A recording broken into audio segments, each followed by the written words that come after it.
한번 다뤄보겠습니다. 저는 별로 이게 맞다 틀리다를 얘기하고 싶진 않아요. 그래서 이제 요약을 뭐라고 했는지 오태민 아저씨가 했던 얘기는 일시정지해서 한번 보시고, 저는 근데 일반적으로 그냥 아저씨라고 하거든요. 아저씨라면 좀 그런가? 아저씨라고 얘기하니까 좀 불편하시는 분들도 있더라고요. 나한테도 그냥 아저씨라고 해도 괜찮은데, 잘 모르는 사이면 형이라고 해야겠다. 그냥 차라리 형 좋다. 태민이 형이 너무 좋아하시는 거 아니에요?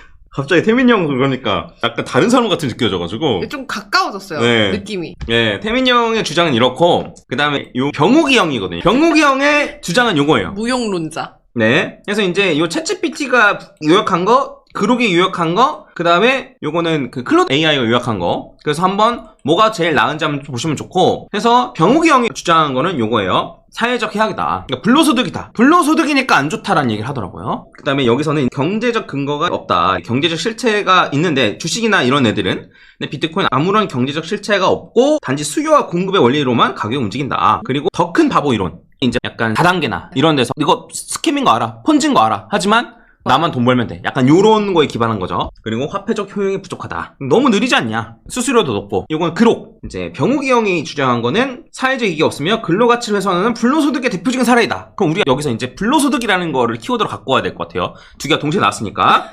그리고 더 큰 바보 이론. 요거에 대해서도 이제 저희가 생각을 해봐야 될 것 같고, 그 다음에 화폐레스의 기능이 부족하다라는 걸 이제 얘기를 하는 거예요. 그리고 클로드 AI 같은 경우에도 불로소득이라는 얘기가 또 나오네요. 그 다음에 더 큰 바보 이론 또 나오고, 그리고 화폐레스의 기능이 부족하고, 이런 얘기가 정리하면 요런 얘기인 것 같아요. 그쵸? 네. 전 아무런 억하심증이 없어요. 있는 것 같은데. 그리고 이걸 맹목적으로 비난해도 안 된다고 생각해요. 본인이 원하는 말, 하고 싶은 말을 자유롭게 할 수 있어야 된다고 생각해요. 그래서 항상 이런 말을 할 수가 있고, 나와 다른 생각을 가진다고 해서 메신저를 욕하면 안 된다고 생각해요.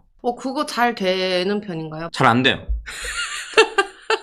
그냥 제 생각을 한번 얘기해보는 거예요. 맨 처음에 이제 불로소득에 대한 걸 얘기하는 건데, 불로소득이 한자 그대로 노동 없이 얻은 소득을 얘기하는 거잖아요. 그럼 불로소득이라는 거는 여러 가지가 있죠. 뭐 주식, 부동산, 뭐 이런 것도 그렇고, 그 다음에 선물 옵션, 뭐 이런 것도 불로소득이라고 할 수 있겠네요. 안 그러면 한차익을 통한 그런 것도 그렇고. 근데 불로소득이 사회의 해악이라고 보는 입장은 저는 정말 오랜만에 봐요. 구시대적 발상 아니에요? 이거는? 다 같이 매일 이거 그러니까 일반적으로 기존 자본주의 시스템에서 노동의 가치만 계속 부각시키면 결국 어떤 구조가 되냐면, 자본가들에 의해서 노동자들이 착취되는 구조가 만들어져요. 뭔 말인지 아시죠? 네, 이해했어요. 지금처럼 자본주의 시대잖아요. 네. 자본주의에서는 근로소득만 계속 강조하면 자본가에 의해서 착취가 계속 당하는 그런 구조가 만들어져요. 자본가에 의해서 착취가 되는 구조를 말하는 것 같진 않은데, 그러면 똑같이 일하고 똑같이 분배받고 어쨌든 똑같이 노동의 가치를 정말 신성시한다면, 노동의 가치가 신성시되는 것 자체가 나쁘다는 건 아닌데, 근데 그게 맞다라고 친다면 사회주의나 이런 거에 조금 더 적합하다고 생각하시는 게 아닐까라는 생각을 해요. 예를 들어 현금 가치 하락이 없으면 근로소득을 강조하는 게 말이 돼요. 근데 누가 봐도 지금은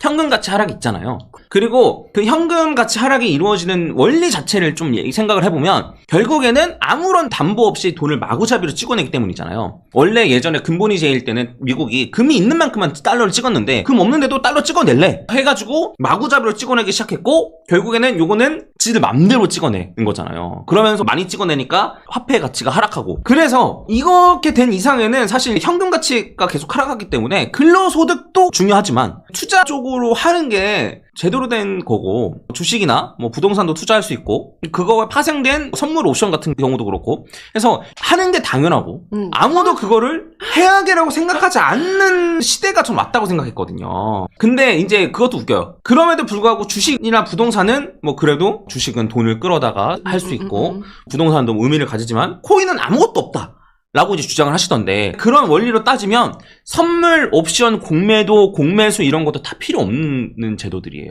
그런 걸로만 따지면.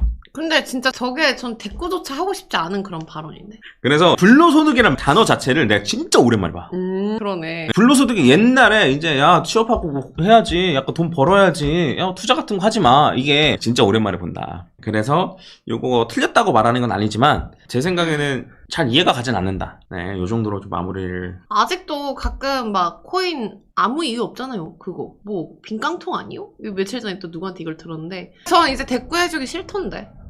제가 어쨌든 코인 전문으로 아나운서를 하고 있으니까 누가 와서 뭐 사면 돼? 이런다든지 아니면 뭐 코인 뭐 빈 깡통이잖아 이러면 그렇게 생각하실 수 있어요 이렇게. 그럼 이렇게 쳐다봐요. 모르시니까요. 네, 이랬어요. 모르는데 어떡해요. 그러니까 예를 들어서 뭐 나무를 한번 보지 않은 사람이 나무를 어떻게 알 것이며 햇빛을 보지 않은 동굴에서 산 사람이 햇빛이 뭔지 알겠냐. 모르시니까 충분히 그러실 수 있습니다 라고 말하고 그냥 말아요. 거기에서 굳이 뭔가 비트코인의 가치에 대해서 이 시장에 대해서 설명을 하긴 이제 너무 그래서 알아서 공부하라고. 그래서 저는 불로소득이라는 단어 자체가 지금 현 시대에 맞는 말인가라는 생각을 첫 번째로 하고요. 그 다음에 두 번째는 뭐냐면 생각을 하면 비트코인 금과 비교를 많이 하잖아요. 왜 그러냐면 어쩔 수 없는 게 사토시가 금을 보고 그 아이디어를 그대로 차용해서 만든 거예요. 그래서 마인, 채굴이라는 단어를 쓰는 것도 마찬가지고 가면 갈수록 반감기 때마다 채굴되는 양이 줄어드는 것도 마찬가지고 그래서 여러 가지로 이제 금의 희소성에 의해서 가치를 가지는 걸 따라 그대로 만들었는데 그러면 금도 무가치한 것이냐. 그러니까 금도 사실 가치 없거든요. 그렇게 따지면 아무런 가치가 없잖아요. 뭐 아무튼 그래요. 뭐 이 정도 이제 허수님이 저렇게 나와서 반박 잘 해주셨어야 했는데 대담 이런 거 진짜 잘하실 것 같아요. 근데 토론하는 태도가 아니더라고. 그냥 약간 그런 거였죠. 고집이었어. 그냥 이게 맞다. 아무것도 안 들으려고. 맞아. 어쨌든 뭐 얘기를 좀 더 하면 이제 더 큰 바보 이론이라는 게 그 다음에 또 나왔잖아요. 근데 더 큰 바보 이론이 모든 것에 다 발생해요. 모든 것에. 근데 왜요? 제 생각은 사실 이렇거든요. 뭐냐면 더 큰 바보 이론이 결국 버블이에요. 버블. 그래서 저는 자산의 가치가 이렇게 우상향한다라고 치면 당연히 거품이 꼈다가 떨어졌다가 거품이 꼈다가 이걸 반복한다고 생각해요. 모든 자산이. 네, 다우 이론도 그렇고 그 다음에 하이머 민스키 모델인 것도 그렇고 네. 그리고 비트코인도 그래요. 그리고 모든 건 다 이래요. 그래서 더 큰 바보 이론은 결국에는 버블을 얘기하는 거예요. 폰지 사기는 아예 그냥 사기거든요. 그러니까 폰지 사기는 사기라고 이름이 붙는 이유가 있어요. 뭐냐면 뒤에 들어온 사람 돈으로 앞에 걸 줘야 되거든요. 네. 그러니까 주식이나 비트코인도 그런 비슷한 얘기지 않냐라고 이제 뭐 생각을 할 수도 있겠지만 그래서 어쨌든 버블은 무조건 다 끼기 때문에 그러면 지금 자산시장 전부를 다 부정하는 건가라는 생각이 좀 드네요.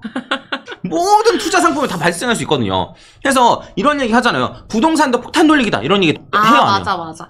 근데 약간 누군가는 잃고 나는 그 약간 제로 싸움은 맞긴 하잖아요. 이 시장이. 그래서 저런 말을 했던 것 같아요. 제가 봤을 때 바보 이론이라는 게 다단계랑 비교할 건 아니지만 그래서 아무튼 뭐 더 큰 바보 이론은 여러분들 생각해보시고 저는 사실 이제 요거를 얘기를 해보고 싶었어요. 뭐냐면 화폐적 효용이 부족하다. 근데 난 너무 웃긴 거야. 뭐냐면 야 비트코인 송금하는데 오래 걸리잖아. 10분이나 걸리잖아. 네. 그리고 수수료 비싸잖아 라는 얘기를 하잖아요. 네. 자 그러면 우리가 현금 종이돈을 한번 생각해 볼 필요가 있어요. 제가 아주 아나운서님한테 요 돈을 보내주는데 얼마나 걸려요? 시간이? 걸리지 않죠 거의. 네 근데 이렇게 생각해보면 어때요? 퍼즈가 있고 아주가 있어요. 근데 예를 들면 제가 은행에 요청을 해요. 은행에 제 계좌가 있을 거 아니에요. 이렇게 네. 은행에 이제 제 실제 창구가 있다고 생각해봐요. 아주님의 실제 창구가 있어요. 그러니까 이제 은행이 이렇게 있으면 이렇게 나눠가지고 이건 누구 계좌 이렇게 실제로 있다고 생각해보는 거예요. 네. 그러면 여기서부터 여기까지 돈을 옮기는데 진짜 돈으로 옮겨야 한다면 네. 시간이 얼마나 걸릴까요? 오래 걸리죠.